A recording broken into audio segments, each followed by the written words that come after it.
శ్రీమాత్రే నమః. సద్గురు జ్యోతిష్యాలయం నుంచి ఒక విశ్లేషణ. ఈ తదాస్తు దేవతలు అంటే ఏంటి? తదాస్తు అంటారు చూసారా, కొన్ని సమయాల్లో అపశకునం పలకూడదు అంటారు కదా. తదాస్తు దేవతలు అంటే ఎవరు? వీటి గురించి ఏమైనా ఎక్కడైనా చెప్పబడిందా? దీనికి ఏమైనా ప్రామాణికం ఉందా అంటే, వేదాలలో అనుమతి అనే ఒక దేవత ఉంది. ఆ యజ్ఞయాగాది సత్కారాల్లో ఆచరించేటప్పుడు ఈ దేవతలను స్మరిస్తే వారికి కార్యసిద్ధి కలుగుతుంది. యజ్ఞ ప్రకరణలో పేర్కొని ఉండిందనమాట. ఈయన అనుమతి దేవతలతోనే సామాన్య భాషలో తదాస్తు దేవతలు అంటుంటారు. సత్కర్మం జరిగే పవిత్ర ప్రదేశాలలో వారి నివాస స్థానం. అశ్విని దేవతలే తదాస్తు దేవతలు.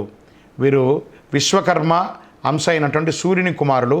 అశ్వరూపంలో సూర్యుడు ఛాయాదేవి సంభోగించడం మూలంగా వీరు జన్మించారని కూడా చెప్పబడుతుంది. మహాభారతంలో పాండురాజు భార్య మాద్రికి మంత్ర ప్రభావంతో నకుల సహదేవులుగా జన్మించారు. అంతేకాదు ఆయుర్వేదాన్ని దక్ష ప్రజాపతి నుంచి అభ్యసించిన ఇంద్రునికి నేర్పించారు. వీరి సోదరి ఉష. ఆమె ప్రతిరోజు వీరిని బ్రహ్మ ముహూర్తంలో మేల్కొలుపుతుంది. ఆ తర్వాత వారు తమ సోదరి ఉషను ముందు కూర్చోబెట్టుకొని రథాన్ని అధిరోహించడం, తూర్పు నుంచి పడమరకు ప్రయాణం చేయడము పురాణ వర్ణనంగా చెప్పడం జరుగుతుంది. ఏం మాట్లాడినా తదాస్తు దేవతలు అంటుంటారు. జాగ్రత్త అని పెద్దలందరూ కూడా చెప్తుంటారు. బూతులు మాట్లాడకు, చెడు మాట్లాడకు, అపశమనం మాట్లాడకు అంటుంటారు కదా. ఈ యొక్క తదాస్తు దేవతలందరూ అక్కడి నుంచి పారిపోతూ ఉంటారట అలాగని మనం చేస్తే.